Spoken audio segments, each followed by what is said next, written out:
திருவனந்தபுரம் மாவட்டம் நியாட்டின்கரை தாலுகால தமிழ்நாடு எல்லையை ஒட்டி இருக்கிற அழகான செங்கல் கிராமத்துல இருக்கிற ஒரு புகழ்பெற்ற கோவில் தான் செங்கல் மகேஸ்வரம் சிவபார்வதி கோவில்.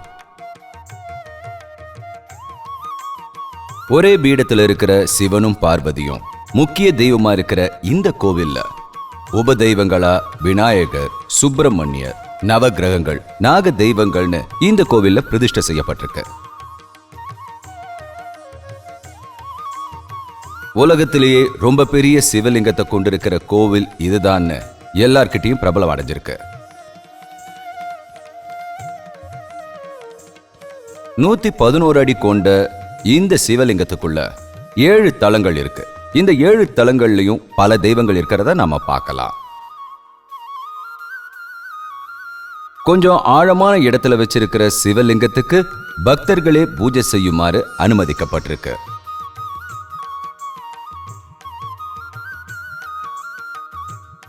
உலகத்திலேயே பல்வேறு சிவலிங்கங்களை கொண்ட கோவில்கள்ல இதுவும் ஒன்னா இருக்கு.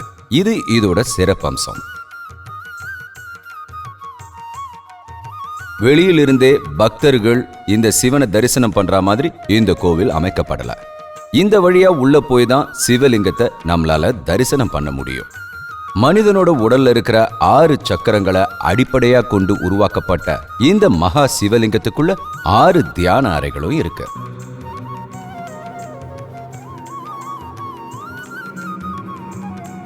இந்த 6 தியான அறைகளும் பல்வேறு நலன்களையும் அமைதியையும் நமக்கு கொடுக்கறதா நம்பப்படுது. அது மட்டும் இல்லாம தரை ஸ்தலத்திலையும் உச்சிலையும் 2 மண்டபங்கள் இருக்கு. கீழே இருக்கிற மண்டபத்துக்குள்ள ஒரு சிவலிங்கத்தை பார்க்க முடியும். இங்க இருக்கிற 6 தியான அறைகளையும் கடந்து உச்சியில கைலாசன்ற அறைக்கு போகும்படியாதான் இதோட கட்டமைப்பு அமைக்கப்பட்டிருக்கு.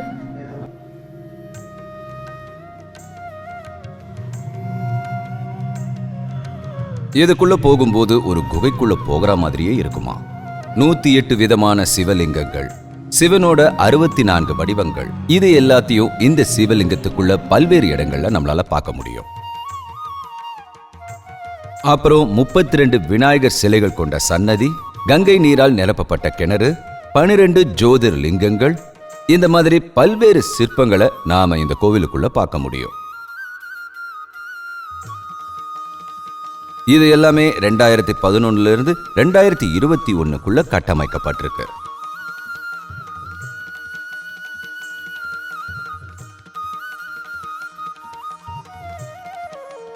சிவராத்திரி தான் இந்த கோவிலோட சிறப்பு விழாவா கொண்டாடப்படுது. அது மட்டும் இல்லாம நவராத்திரி, விநாயக சதுர்த்தி, தைப்பூசம், அப்புறம் விஷு, இது எல்லாமே இங்க சிறப்பான விழாவா இருக்கு. சுவாமி மகேஸ்வரானந்தான்ற சன்னியாசியோட அறக்கட்டளையின் கீழே இந்த கோவிலை நடத்திக்கிட்டு வராங்க. முக்கியமா தாந்திரிக ஆச்சாரியரும் ஜோதிட பண்டிதராகவும் இருந்த பிரம்மஸ்ரீ பரவூர் ஸ்ரீதரன் நடத்தின ஆராய்ச்சியில கிட்டத்தட்ட இந்த கோவில் 5000 வருஷம் பழமையானதுன்னு கண்டுபிடிக்கப்பட்டிருக்கு. பிரம்ம ஞானியா இருந்த ஒரு சன்னியாசியோட சமாதியில தான் இந்த கோவில் கட்டப்பட்டதாகவும், அப்புறம் ஏதோ ஒரு காலத்துல அந்த கோவில் அழிஞ்சு போயிடுச்சுன்னு ஆராய்ச்சியில சொல்லப்படுது. பிறகு இப்ப இருக்கிற கோவில் கட்டப்பட்டது 1960. அதுக்கு காரணமா இருந்தவர் கிருஷ்ணன் குட்டின்ற பேரால அழைக்கப்படுற சுவாமி மகேஸ்வரானந்தா சரஸ்வதி. செங்கல் கிராமத்துல ஒரு ஏழை குடும்பத்துல ஞானப்பிரகாசம் செல்லம்மாள்ன்ற தம்பதிக்கு 1984 நவம்பர் 16 பூராட நட்சத்திரத்துல பிறந்த கிருஷ்ணன் குட்டி.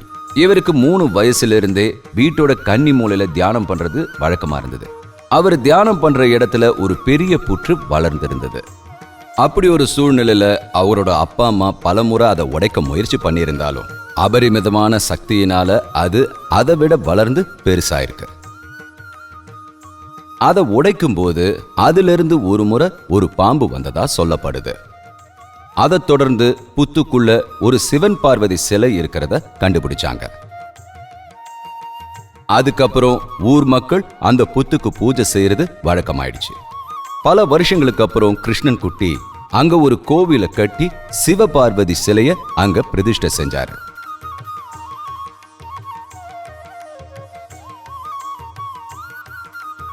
ஒரே ஒரு சன்னதி இருக்கிற ஒரு சின்ன கோயிலா தான் அது இருந்துச்சு. காலப்போக்குல அது வளர்ந்து வளர்ந்து கணபதி, சுப்பிரமணியம், ஐயப்பன் இது போன்ற உபதெய்வங்களுக்கும் சன்னதிகள் அமைக்கப்பட்டுச்சு. இது 1986 ஜூலை 1 முடிவடைஞ்சது. 2011 பிப்ரவரியில கிருஷ்ணன் குட்டிக்கு திரும்பவும் ஒரு யோசனை வந்துச்சு. கேரள கட்டிடக்கலை நிபுணர்களை கூப்பிட்டு 5 கோவில்கள் இருக்கிற ஒரு பெரிய கோவிலா இதை உருவாக்கி மக்களோட தரிசனத்துக்காக கொடுக்கணும்னு நினைச்சாரு. அதுக்கப்புறம் தான் இப்ப இருக்கிற கோவிலோட கட்டுமான பணி ஆரம்பமாச்சு. கோவிலும் நடைபாதையும் கொடிமரமும் உபதெய்வங்களோட சன்னதிகளும் அப்புறம் கோபுரங்கள் எல்லாம் அந்த சமயத்துல தான் கட்டி முடிச்சாங்க.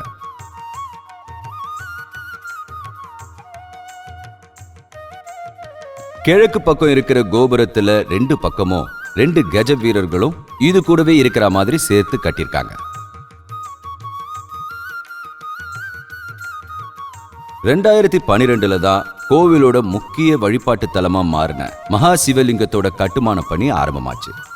தொடர்ந்து 7 வருடங்களா கட்டப்பட்டு 2019 நவம்பர் 10 இத பக்தர்களோட தரிசனத்துக்காக திறந்தாங்க.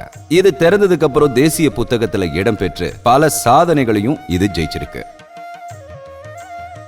அது கூடவே உலகத்தோட 12 ஜோதிர்லிங்க வடிவங்களும் 32 கணபதி சிலைகளும் உருவாக்கப்பட்டுச்சு. மகாபலிபுரத்திலிருந்து கொண்டு வரப்பட்ட சிலைகளை தான் இங்க அமைச்சிருக்காங்க. 7 வருடங்களா இந்த மண்டபத்துல தங்கி இருக்கிற 30 சிற்ப கலைஞர்களோட அயராத உழைப்புல தான் இந்த சிவலிங்கம் முழுமையா நிறைவடைஞ்சது.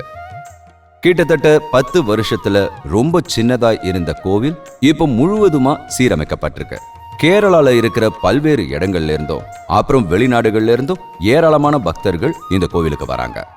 கிருஷ்ணர் சிலையும் அப்புறம் மரத்துல செய்யப்பட்ட இந்த கோவில் கேரளாவோட பாரம்பரியமான கட்டிடக்கலை நிபுணர்களால கட்டப்பட்டதா சொல்லப்படுது. இந்த கோவிலை கட்டுறதுக்காக பல்வேறு கட்டிடக்கலைகளை இதுல பயன்படுத்தியிருக்காங்க. கேரளால இருக்கிற எல்லா கோவில்களை விடவும் இந்த கோவில் தனித்துவமா நிக்கிறத நம்மளால பார்க்க முடியும்.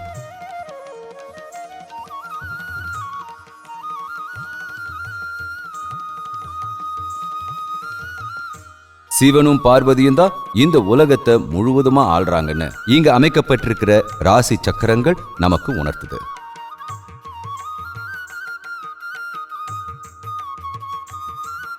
இந்த கோவிலுக்கு 4 நுழைவாயில்கள் இருக்கு. ஒவ்வொரு நுழைவாயிலையும் கோபுரம் அமைக்கப்பட்டிருக்கு.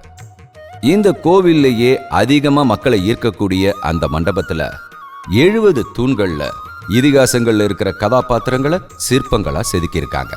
பாறைகள்லயும் மரங்கள்லயும் செதுக்கப்பட்டிருக்கிற சிற்பங்கள் இந்த கோவில்ல பல்வேறு இடங்கள்ல செதுக்கப்பட்டிருக்கு.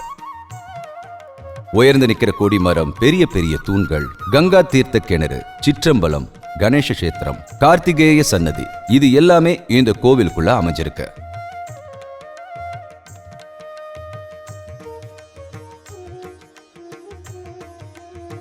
உலகத்திலேயே பெரிய சிவலிங்கமான இது 7 புண்ணிய பூமியோட மண் தண்ணியின் மூலமா தான் கட்டப்பட்டிருக்கு.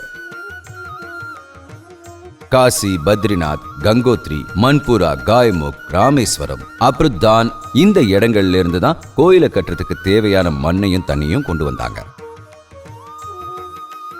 குடும்பத்தோட நன்மை, செல்வம், செழிப்பு, அப்புறம் அமைதிக்காகவும் இந்த கோவிலுக்கு வந்து பக்தர்கள் தரிசனம் பண்றாங்க.